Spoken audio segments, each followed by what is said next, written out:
दिल्ली की तिहाड़ जेल में अपने भाई और पति से मिलने के लिए आने वाले दो इंसान, पुरुष और महिला में होती है मोहब्बत।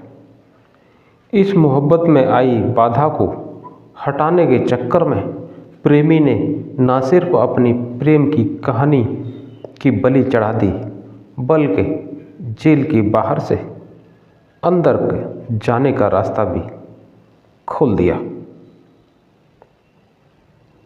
नमस्कार, आदाब, सत श्री अकाल। मैं संजय वर्मा वारदात 365 में आपका स्वागत करता हूँ। दरअसल साथियों, ये कहानी है दिल्ली की। इस कहानी को सिलसिलेवार तरीके से सुनने के लिए जुड़े रहिए मेरे साथ इस वीडियो में अंत तक। दिल्ली से सटे ग्रेटर नोएडा के इलाके में 25 नवंबर 2024 को एक महिला की लाश मिलती है। उसकी उम्र लगभग 40 साल के आसपास रही होगी, लेकिन लाश के पास कोई भी सबूत नहीं मिलता जिससे कि उसकी पहचान हो सके। लाश की शिनाख्त के लिए एनसीआर एरिया में आसपास के थानों में पूछा जाता है। फिर 4 दिन बाद 29 नवंबर 2024 को खुलासा होता है कि महिला का नाम सुमन था। वह दिल्ली के मंगोलपुरी इलाके की रहने वाली थी। जिस दिन लाश मिली उसी दिन उसकी बेटी ने अपनी मां की गुमशुदगी की रिपोर्ट थाने में दर्ज करा दी थी। अब ग्रेटर नोएडा पुलिस मर्डर का केस दर्ज करके इस मामले की तफ्तीश शुरू कर देती है। सीसीटीवी कैमरा खंगाले जाते हैं और कुछ इलेक्ट्रॉनिक सबूतों को भी जोड़ा जाता है और आखिरकार एक सतीश नाम के शख्स को उसके नाबालिग साथी के साथ कत्ल के इल्ज़ाम में गिरफ्तार कर लिया जाता है। अब सवाल ये उठता है कि ये सतीश कौन है और उसके इस महिला का कत्ल क्यों किया उसने। दिल्ली के मंगोलपुरी में रहने वाली सुमन की लाश ग्रेटर नोएडा कैसे पहुंची और सतीश के साथ गिरफ्तार हुए इस नाबालिग का कत्ल की वारदात में आखिर क्या रोल था। इन सारे सवालों का राज सतीश से हुई पूछताछ से पता चलता है। दरअसल ये कहानी 2 साल पहले शुरू होती है दिल्ली की तिहाड़ जेल से। दिल्ली की तिहाड़ जेल में 31 साल का सतीश इस जेल में बंद अपने बड़े भाई से मिलने के लिए अक्सर आया करता था। इसी दौरान उसकी मुलाकात एक ऋचा नाम की महिला से होती है, क्योंकि उसका पति भी किसी मामले में तिहाड़ जेल में बंद था। दोनों के बीच बात शुरू होती है और बातों बातों में ये सिलसिला धीरे धीरे मोहब्बत में बदल गया। फिर एक दिन वो आया कि तिहाड़ जेल से शुरू हुई मोहब्बत ने सतीश को कातिल बना दिया।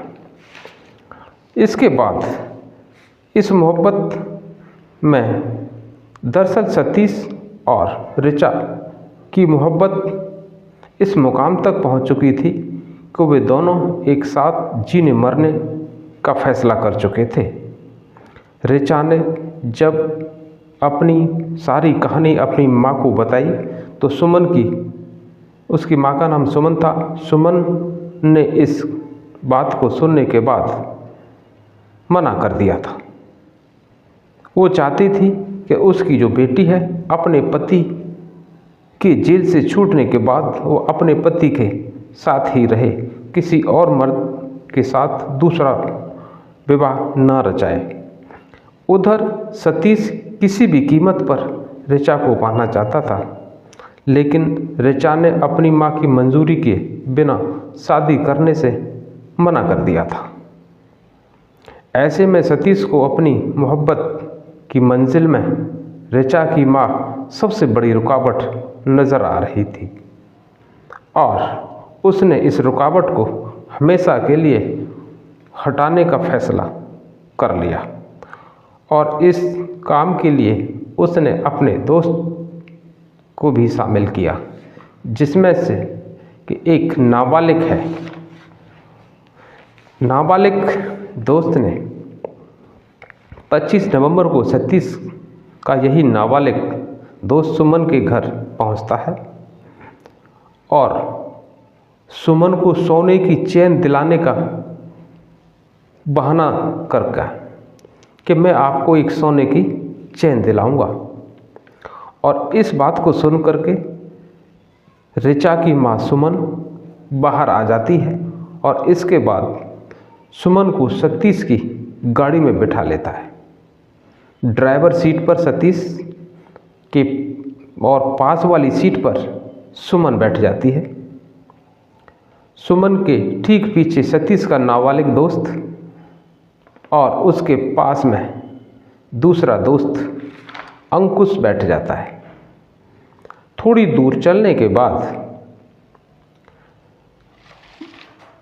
भलसबा चौक के पास सतीश के नाबालिग दोस्त ने पीछे से अपना मफलर सुमन के गले में डालकर कस दिया और सतीश ने सुमन के पैर पकड़ लिए और अंकुश ने फंदा कसने में मदद की। इसके बाद इस लाश को लेकर के ये लोग ग्रेटर नोएडा के इकोटेक इलाके की तरफ जाते हैं और वहाँ पर जाकर यमुना पुस्ता पर झाड़ियों में फेंक देते हैं।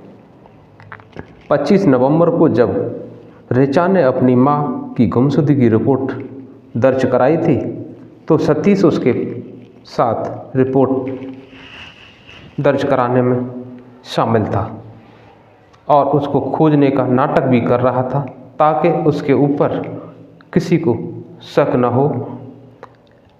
ये भी पता चला है कि सतीश और ऋचा ने कोर्ट मैरिज भी कर ली थी। दरअसल सतीश जो था उसकी शादी हो चुकी थी और अपनी पत्नी के साथ उसके किसी कारणों को लेकर के विवाद हुआ और विवाद के बाद अपनी पत्नी से उसने तलाक ले लिया था।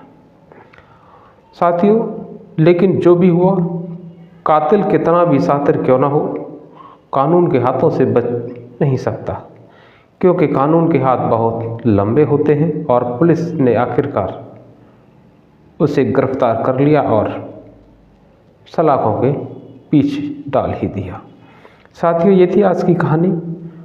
यदि आपको ये कहानी पसंद आई हो तो एक लाइक और हमारे चैनल को सब्सक्राइब जरूर करें ताकि हमारा हौसला बराबर आप लोगों के लिए अच्छी अच्छी कहानियों को लाने के लिए बना रहे।